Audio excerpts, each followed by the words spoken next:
Now, this is a resolution phase to see how everything goes out. Okay, so as you can see, this board here is really important.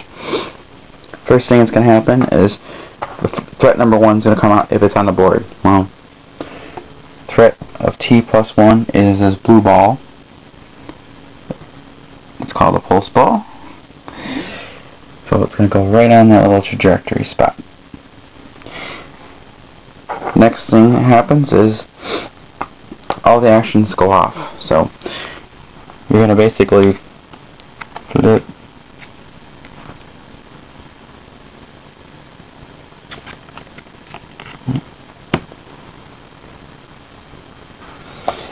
each of the guys' actions over.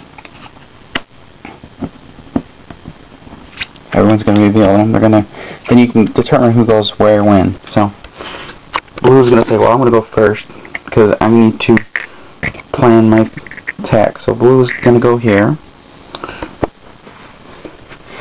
Red's going to be like, well, I need to go next. So his card brings him 1 over this way.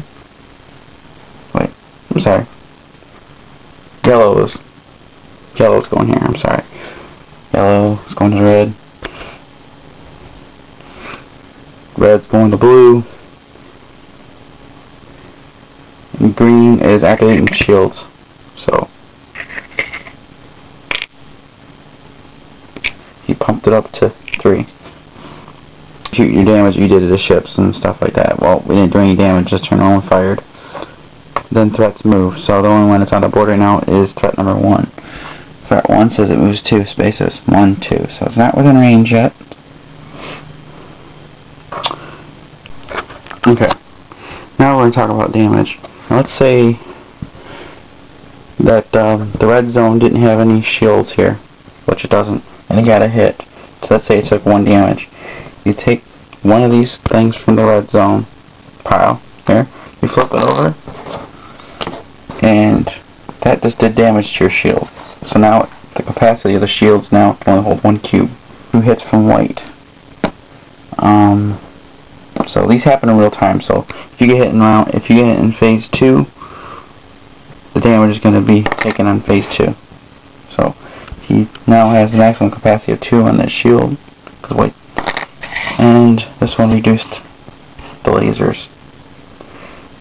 So that's basically what happens.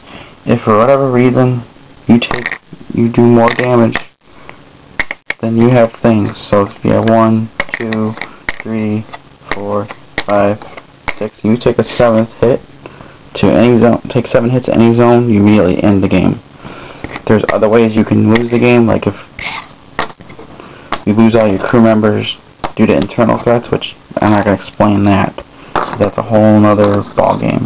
But because you have another trajectory, we'd have a third trajectory that went down here, but we don't play with that right now. That was so. My final thoughts on Space Alert.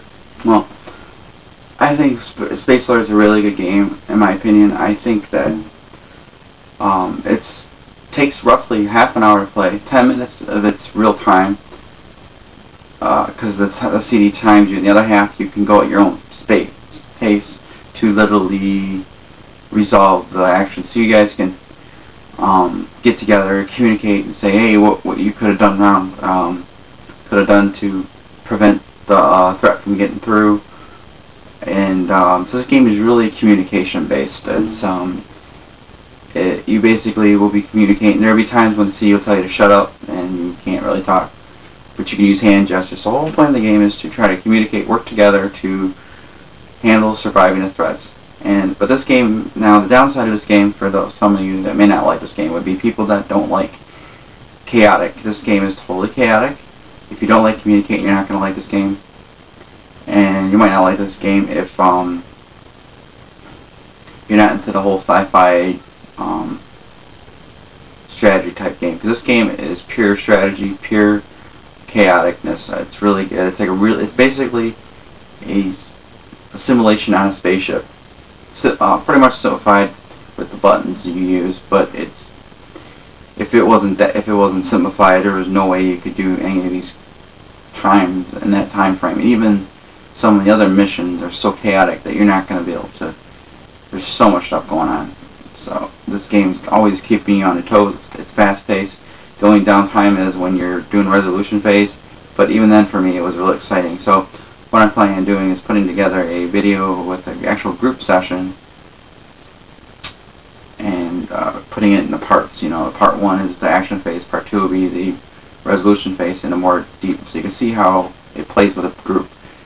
So, but yeah, I really would recommend this game if you're into cooperative games, sci-fi, or even really tough games. 'Cause this game is really hard to beat, but it's really a lot of fun.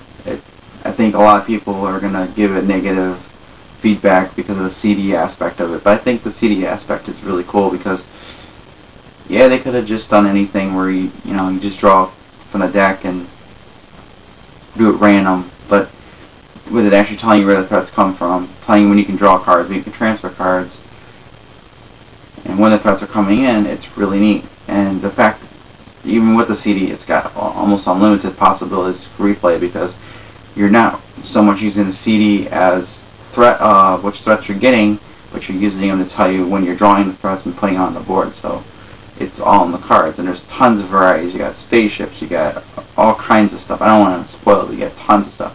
We've only seen the fighters right now because we're in the tutorial number 2, but the short time that I spent with it, I really like it. And my fiance has got mixed reaction to it because she's confused on the whole cube aspect of you can't fire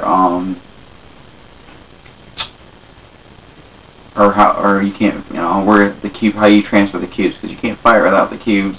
So the whole transferring thing was a little bit confusing for her. And one of our gamers that we played over at the house actually enjoyed it a lot. His brother was not big into sci-fi, so he really wasn't too thrilled. He's more into the zombies and monster type aspect. So Arkham Horror would probably be his cup of tea. So, anyways, so if you're looking for a game that's got Arkham Horror-ish, hard to beat the game kind of feel, and you don't have not as much space as Arkham Horror, or you don't feel like spending 3 to 5 hours just to finish a game, you can get this game and get almost the same feel in that short amount of time. So that's about it, and thanks for watching, and sorry these videos were a little bit longer than usual, but I had to kind of cover a lot more ground this time. So